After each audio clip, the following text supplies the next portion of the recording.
Perjuangan tak sia-sia Delia. Penulis Tuti Nonka, narator Hanifah Abu Marzuki.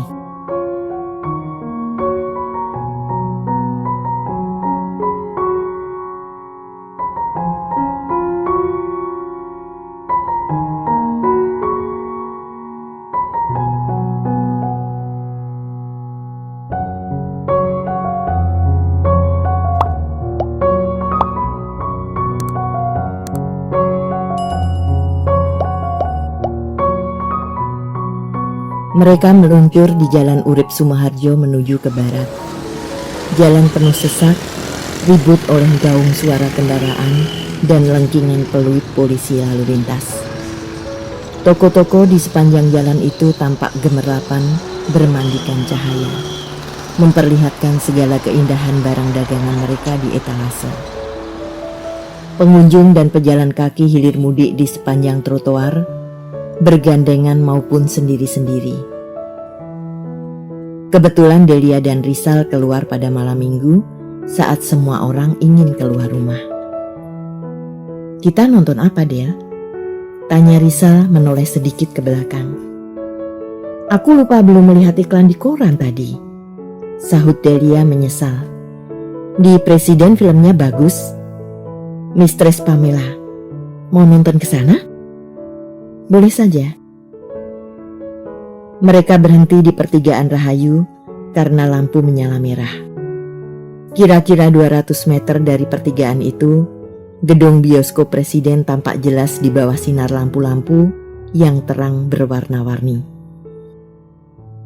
Akhirnya isi dompet Delia tidak jadi berkurang sesen pun karena Rizal memaksa membayar semuanya. Karcis masuk, 2 dus minuman dingin, mete goreng kesukaan Delia, dan beberapa bungkus kacang. Rizal hanya memberi kesempatan Delia untuk membayar parkir kendaraan di depan pintu masuk sebanyak Rp50.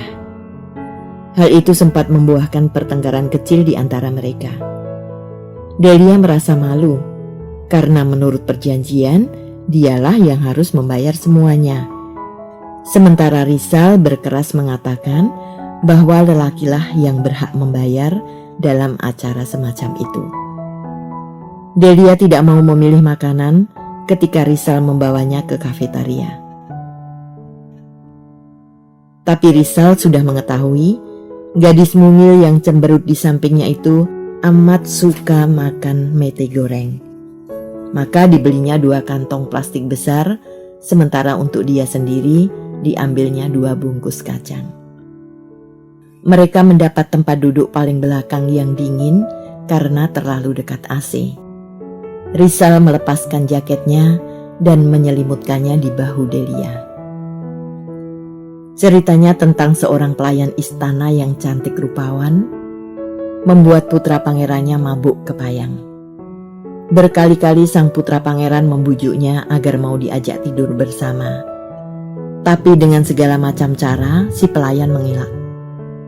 Bukannya dia tidak senang kepada sang majikan, tetapi dia tidak mau hanya dijadikan objek pemuas belaka. Dia mencintai sang putra pangeran dan ingin agar putra pangeran itu menikahinya. Akhirnya, dengan pernikahan palsu yang diberkati pastur palsu, sang putra pangeran berhasil memiliki Pamela, si pelayan cantik, di suatu tempat yang jauh dari istana. Pada adegan yang intim antara sepasang pengantin palsu itu, Delia memalingkan wajahnya dari layar. Perasaannya tidak dapat menerima bahwa adegan seperti itu ditonton oleh orang banyak. Delia merasa malu, seakan-akan dia sendirilah yang menjadi tontonan. Ya, mereka toh sama-sama wanita dengan segenap kelengkapan tubuh yang tidak ada bedanya. Rupanya diam-diam Rizal memperhatikan segala tingkah laku gadis yang di sampingnya. "Ada apa, Lia?" tanyanya melihat Delia memalingkan wajahnya ke samping. "Apa? Enggak apa-apa," sahut Delia dengan gugup dan malu. Dirasanya dalam gelap itu Rizal menatapnya dengan tajam. Kalau saja ruangan itu cukup terang, Rizal akan melihat betapa merahnya wajah Delia. Meskipun begitu, dia tahu Delia tidak biasa dengan tontonan demikian. Agak menyesal juga dia tidak mengajak gadis yang masih polos itu nonton film yang lebih baik. Dia memang senang-senang saja melihat film begitu. Laki-laki dimanapun sama saja. Cuma bedanya, ada yang terang-terangan, ada yang diam-diam dan menyembunyikannya. Pulang nonton, mereka makan sate di Jalan Dr. Wahidin. Pengunjung cukup banyak memenuhi bangku-bangku di bawah tenda aluminium yang berderet di sepanjang pinggir jalan. Kira-kira berjarak 2 meter dari tempat mereka duduk, sepasang muda-mudi tampak sedang menikmati satenya sambil bercakap-cakap gembira. Si gadis berambut panjang sebahu, dengan mata cemerlang dan keseluruhan raut muka yang manis. Rizal menatapnya selama beberapa saat, seperti orang keheranan. "Manis ya?" tegur Delia yang mengikuti kemana mata Rizal berlabuh. Ya," Rizal bergumam, kemudian dengan sopan santun mengalihkan pandangannya ke wajah gadis itu. "Mengingatkan aku pada Azizah," sambungnya perlahan. "Siapa Azizah?" tanya Delia ingin tahu. Rizal menoleh pada gadis di sampingnya. Pandangannya bertemu dengan mata Delia yang menunggu jawaban. Perlahan Rizal tersenyum. "Teman baik di Malaysia," jawabnya dengan ringan. "Itu istilah yang dipergunakan di Malaysia, yang di sini disebut pacar tercinta?" tanya Delia lebih bernada menggoda. Rizal tertawa. "Bisa juga," sahutnya. "Tentu dia sangat sedih kehilangan kau," Delia berkomentar. "Bagaimana kau bisa mengatakan kalau dia telah kehilangan aku?"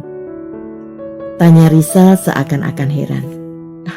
"Maaf," Delia gugup, terkejut menyadari bahwa dia telah salah bicara, salah menangkap isi hati Rizal. Sejenak Delia ditimbuni rasa malu yang tidak menyenangkan hatinya. Dia sungguh tidak menyangka Rizal punya pacar di Malaysia.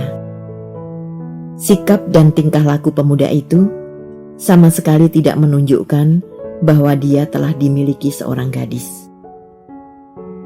"Kapan kau akan menjemput dan membawanya kemari?" tanya Delia kemudian mencoba memperbaiki kesalahannya. Rizal tertawa. Delia," katanya di antara derai tawa. "Saat ini pun sangat boleh jadi dia tidak ingat lagi siapa aku.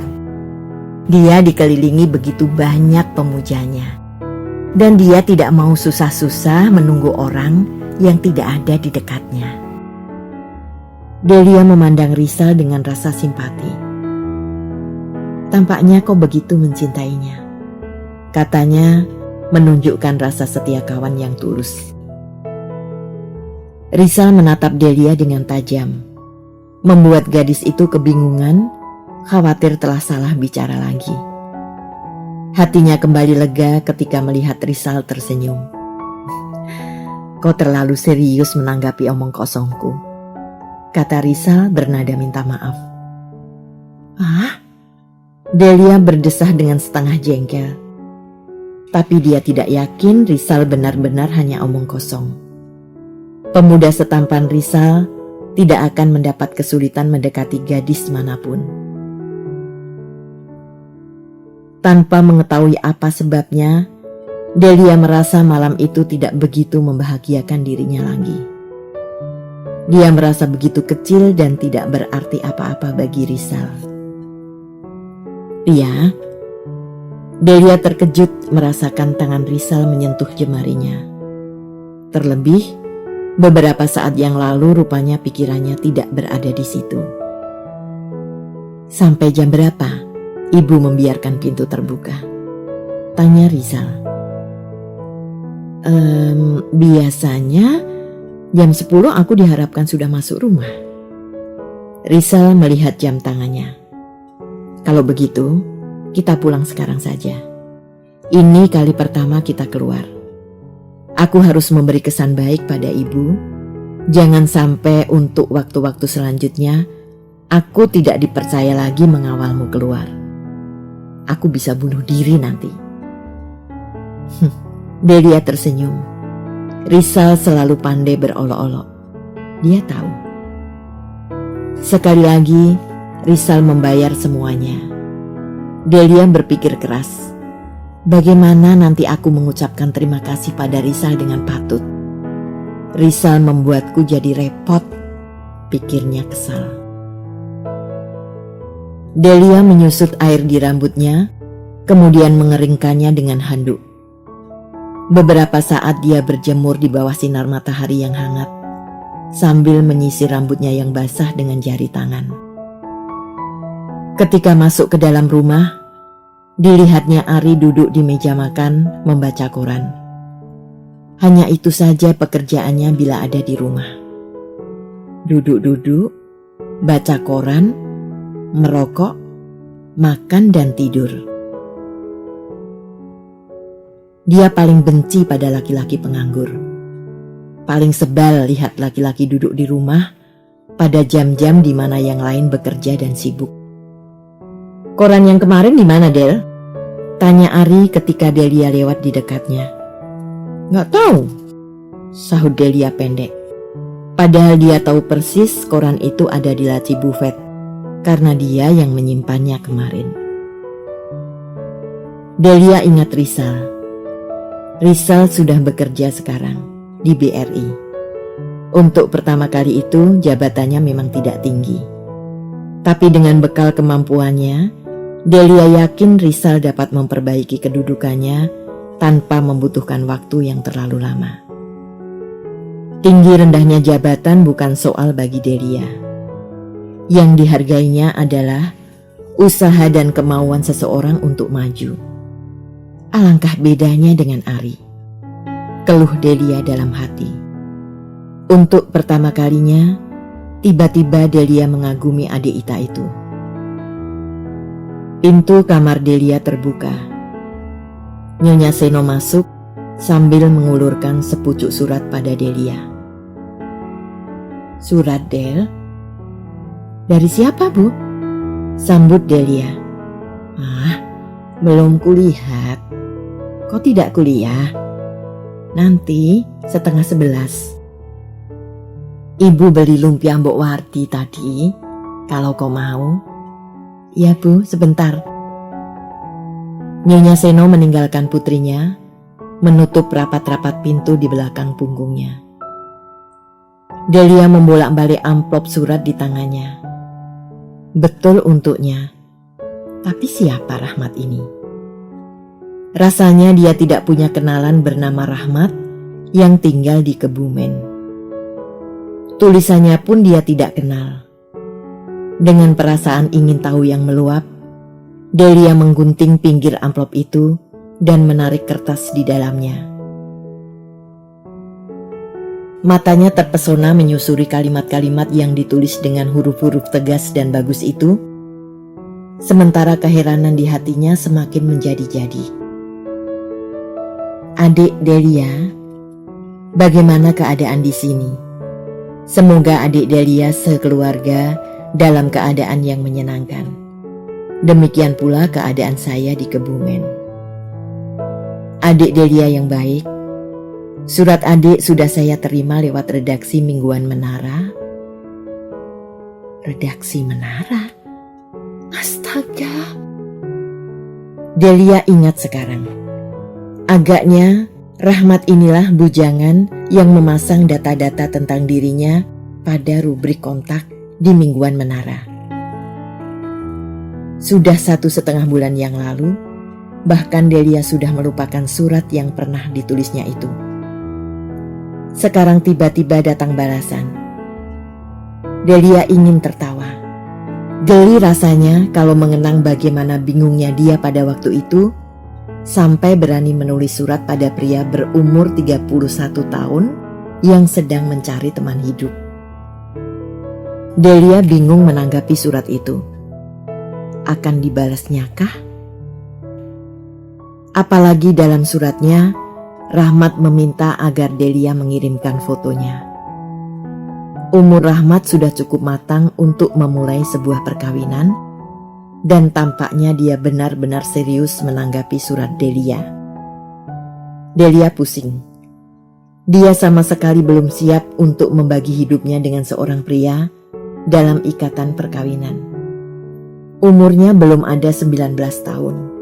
Dan dia masih ingin menikmati masa mudanya lebih lama lagi.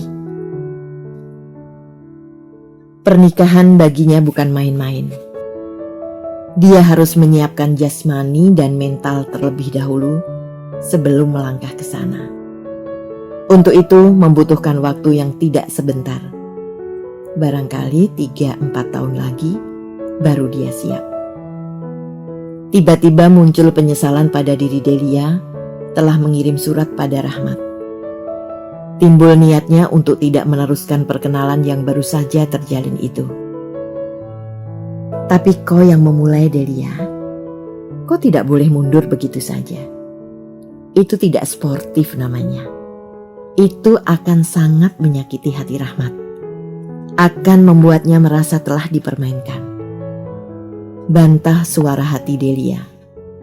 Lagi pula, toh ini belum berarti kau harus benar-benar menikah dengannya. Kalau memang tidak ada kecocokan, kalian bisa berpisah dengan baik-baik. Jadi tidak ada alasan bagimu untuk lari dari rentetan kejadian yang kau ciptakan sendiri. Akhirnya Delia memutuskan untuk membalas surat Rahmat. Tapi tidak dikerjakannya saat itu juga. Dia ingin menunggu sampai hatinya tenang kembali, sehingga surat yang ditulisnya tidak kacau balau. Lagi pula, saat itu sudah jam 9:30. Dia harus segera menyiapkan diri untuk berangkat kuliah. Sudah 1 minggu Delia menjadi anggota keluarga besar mahasiswa Fakultas Psikologi UGM. Meskipun sudah 3 kali dosennya tidak datang, tapi Delia tidak juga berani membolos. Hanya dimanapun juga, setiap mahasiswa baru selalu dipenuhi nyala semangat kuliah. Masih dipenuhi rasa kebanggaan telah berhasil masuk ke dunia dewasa, menanggalkan baju seragam dan segala ciri-ciri anak sekolah. Delia tersenyum-senyum. Dosen Pancasila yang pertama kali memberi kuliah padanya bertubuh gendut seperti tempayan. Dengan hidung bulat, pipi bulat, mata sipit, dan dagu berlipat-lipat. Bibirnya seakan-akan tidak bergerak walau sedang bicara panjang. Tapi geraknya cepat sekali untuk ukuran orang segemuk dia, sehingga tampak seperti bola menggelinding. Keseluruhan dari dirinya menunjukkan serba lucu. Dan beliau ini kebetulan bernama Rahmat. Rahmat rajin sekali membalas surat Delia. Dari kata-katanya juga dari pancaran wajahnya dalam foto, Delia memperoleh kesan bahwa Rahmat seorang pria yang sabar, berpengetahuan luas dan tidak sombong.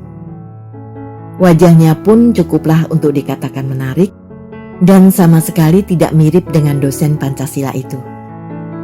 Kelihatannya memang agak gemuk, tetapi masih dalam batas yang bisa dikatakan segar.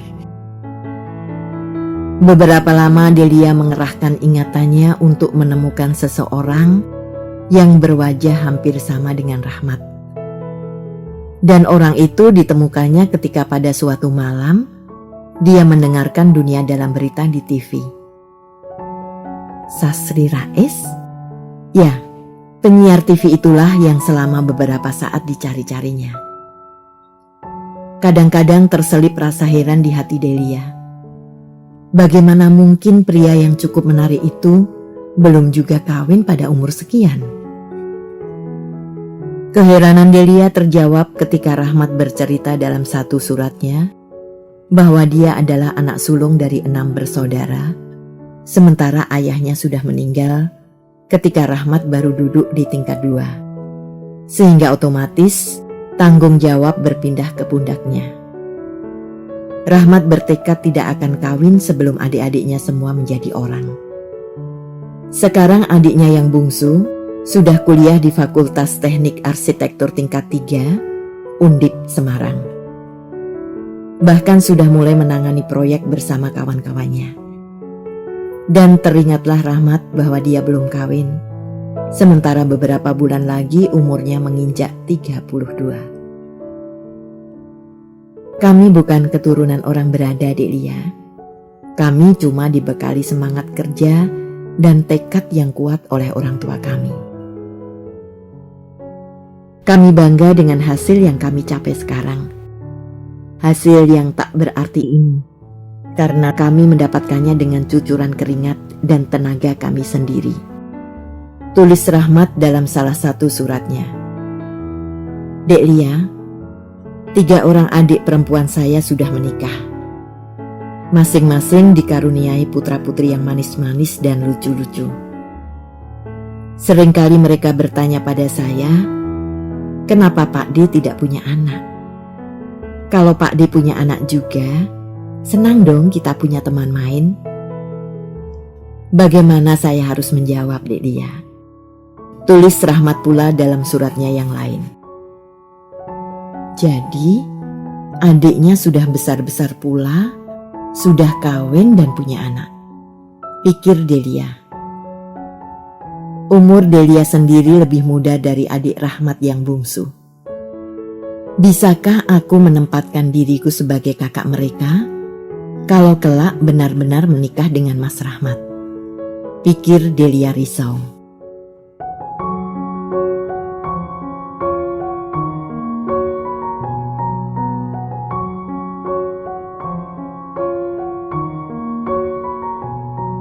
Terima kasih telah menikmati cerita ini. Tuliskan saran atau komentar di bawah untuk memperbaiki channel ini. Jangan lupa tekan tombol subscribe, like, and share.